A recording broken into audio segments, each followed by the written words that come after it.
Hello, welcome to our first debate. I'm Celeste, the mediator.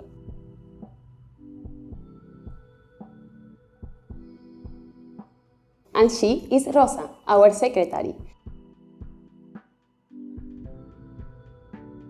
She will be writing everything that we discussed today, and also she will keep track of time. Today we are going to be debating about the pros and cons of tourism.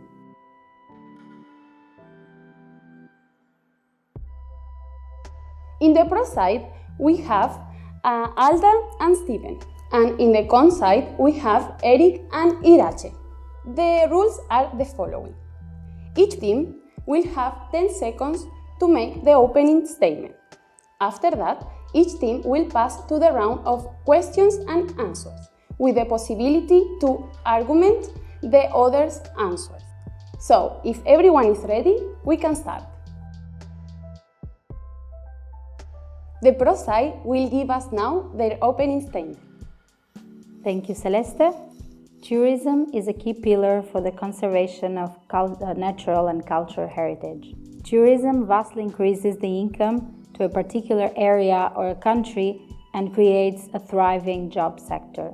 A revenue from tourism can be invested in the country's infrastructure, creating incentives to develop areas that otherwise would not receive funds to grow. Thank you, Alda. Now is the turn of the con side to make their opening statement. Tourism may increase short-term income, but it's an unreliable source of income, which in terms of crisis has been shown to dry up, dwindle and disappear, leading to a loss and unemployment in the communities which rely on tourism. Furthermore, tourism is notorious for being a business sector which relies on unethical work practices. It has also had the following effects: that communities which experience too much tourism are being disturbed by the large influx of people, which are causing general disturbances in the town, and it has also led to gentrification, where the prices is set based on the economic spending of tourists but doesn't match the actual income for people living in the area. Thank you all.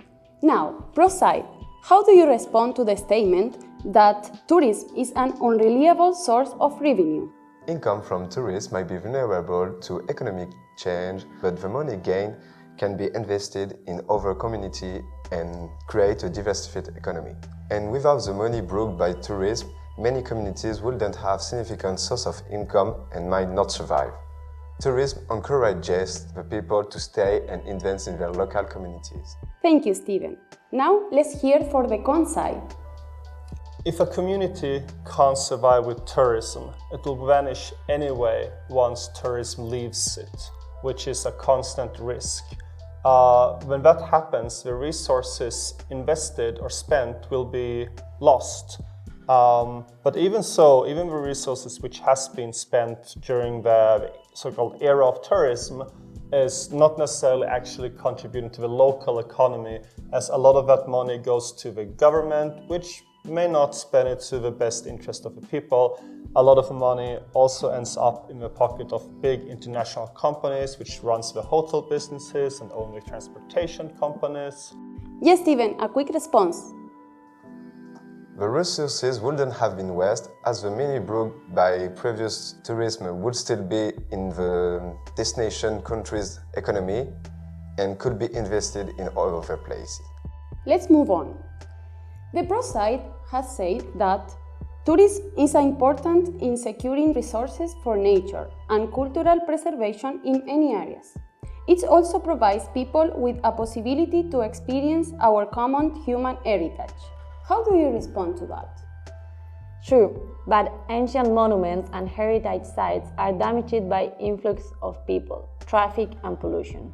Furthermore, tourism demands that an area conform to a certain stereotyped image, often preventing modernization or development, are requiring the local inhabitants to make a caricature to their own cultures. Pro side, your response? In many tourist areas, entrance fees and tourism taxes cover the damage done by the influx of people. As for the cultural impact on tourism, cases, I'm thinking here Barcelona or Las Vegas, have shown that thanks to tourism, communities have gained more visibility and have had the chance to rebrand their image. This has given them the opportunity to show their culture to the rest of the world, which sometimes in areas with particular culture and traditions are given incentives to the survivals of these last two.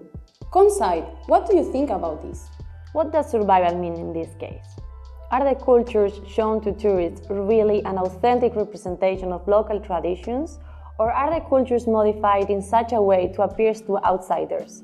Doesn't tourism lead to change in cultures and tradition to appeal to tourists, and as tourists are in the search of a fake ideal of authentic culture, they are met with inauthenticity, and rather than learn and develop their intercultural understanding, they return with a falsified vision of culture?